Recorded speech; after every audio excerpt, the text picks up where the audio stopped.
you've graduated and you're looking for a skilled worker visa, the first thing is that you want to ensure that your CV and your cover letter is on point. Yeah, there's a UK CV, there's how UK people write their CV, and there's how other countries write their CV. So you want to make sure that you have the right CV.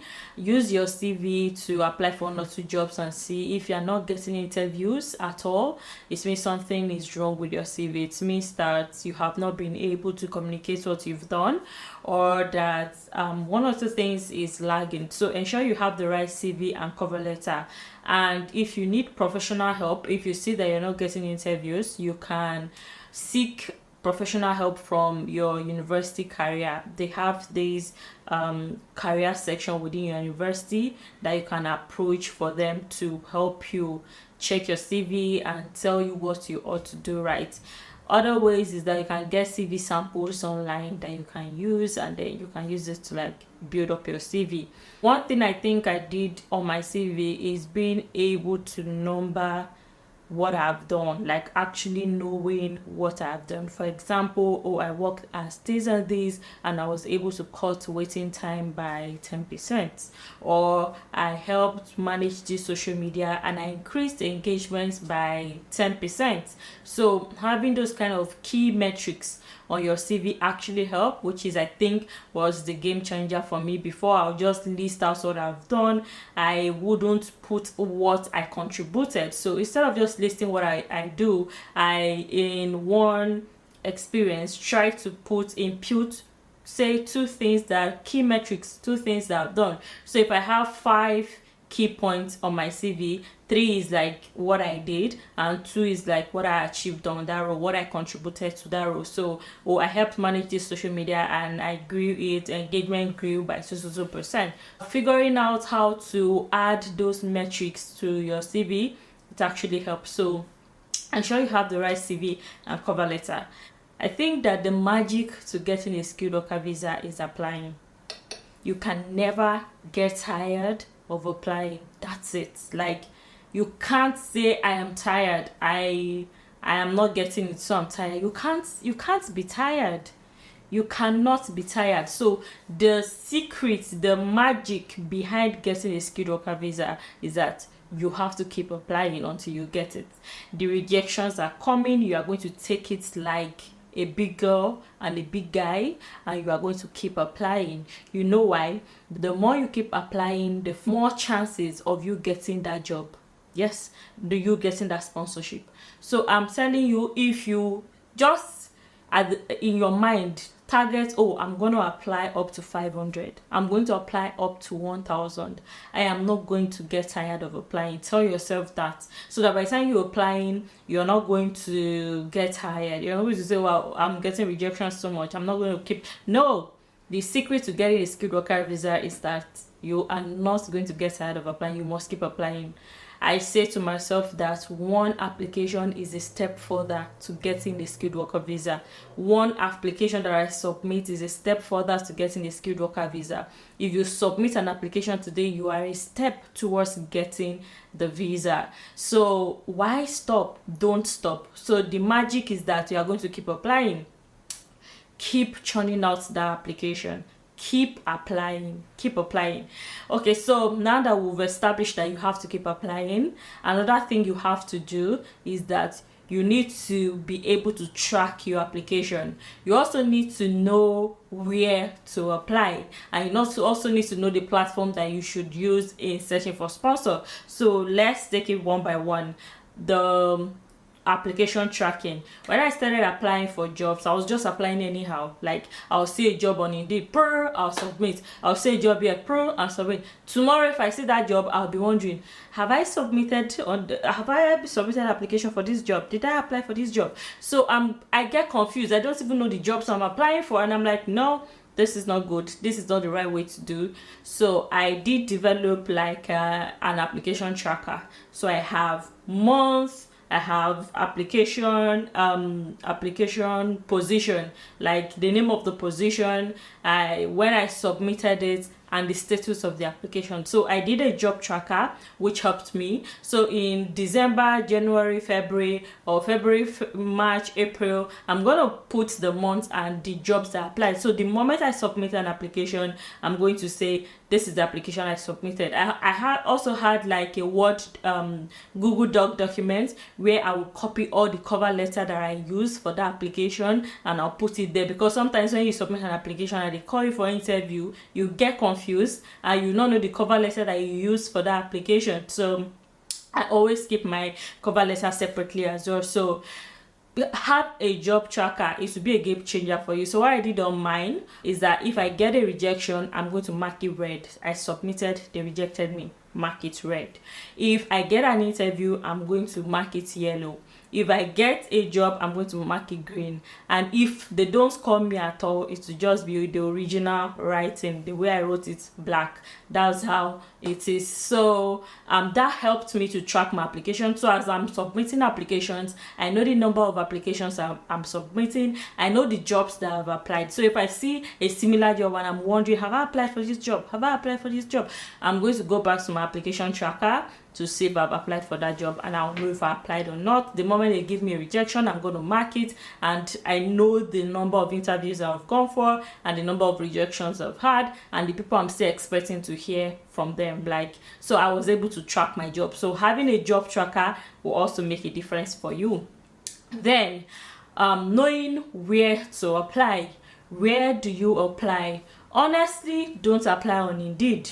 I'm not demarketing Indeed, but the moment I stopped applying on Indeed, I started getting interviews. What I know about that platform is that there are a lot of people making applications on that platform. So if they advertise a job, I'm very, very certain there will be up to 5,000 people applying for that job, so that the recruiter email is going to get choked up, is going to get filled up. So before they filter out of 5,000 people, they will just say, oh, let's do the first 100, and they'll forget about you. That's why you don't get response from Indeed. You hardly get anything except automatic rejection. So honestly, using Indeed, CV library, and Read to apply for jobs, I'm over that already. And if you know what's good for you, please be over that. I'm not demarketing them, but hardly did it work for me. It didn't work for me. I don't know if it's working for you. If it was working for you, please stick to it, but it's not working for me. So where can you then apply? Honestly, it's better to send a direct application to that employer. So if you see a role on Indeed, instead of applying via Indeed, why not go to the organization website and search for that job? If you see it, then you send a direct application to them. I see that there is more chances of it landing in the inbox of the recruiter rather than being mashed up with every other person applying for that role. That's one thing. Another thing is that you should use like gov.uk website, civil service, to apply for your jobs. If you are in the charity sector, use charity jobs to apply for your job. There are chances of it landing it on the recruiter's table rather than being matched up on CV Library and Indeed. That's one point. Another is that as you're applying, you also want to check that these organizations have the license to sponsor.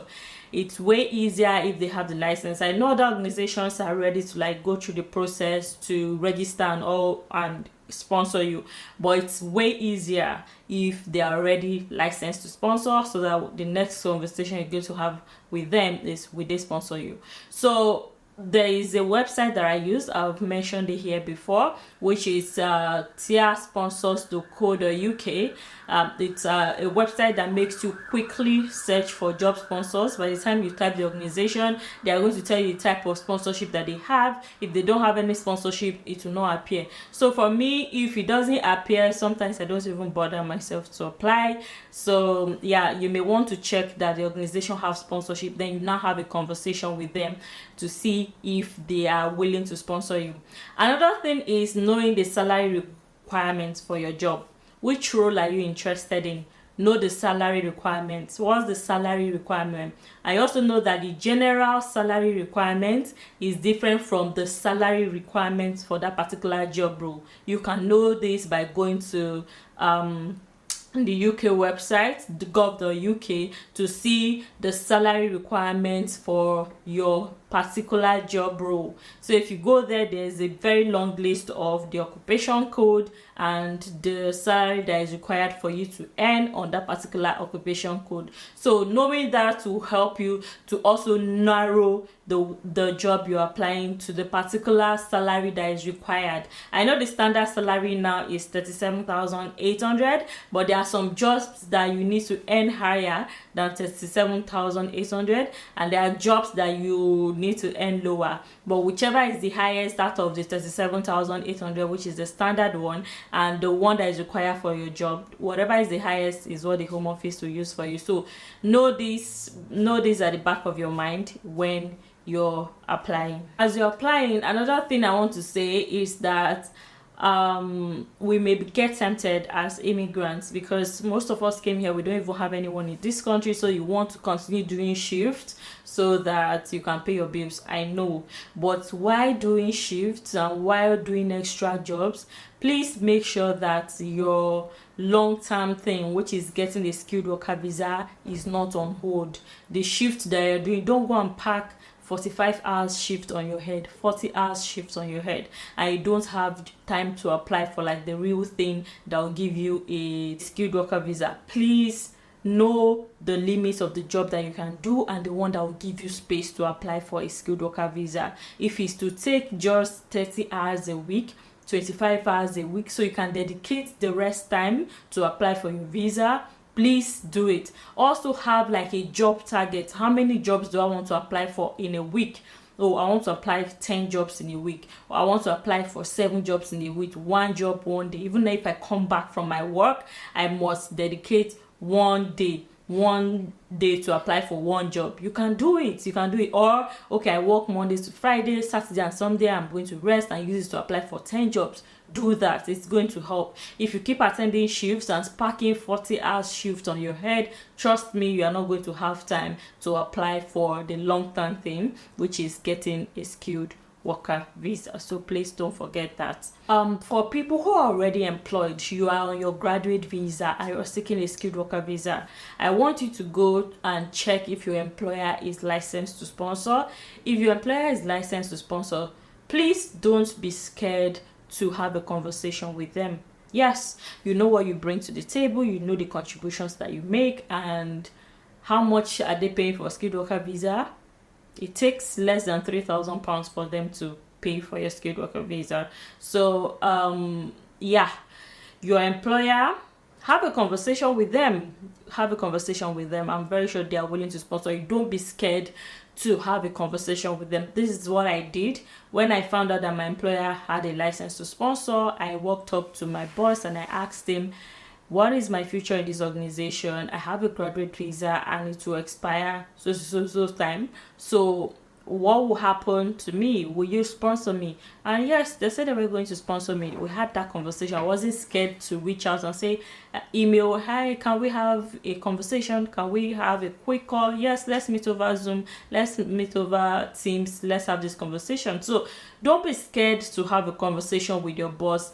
They will rather tell you yes or they will tell you no, but whichever, it gives you the opportunity to prepare and plan so that nothing will meet you by surprise. So have that conversation with your employer. The last thing I will say is that you need to stay on top of immigration news.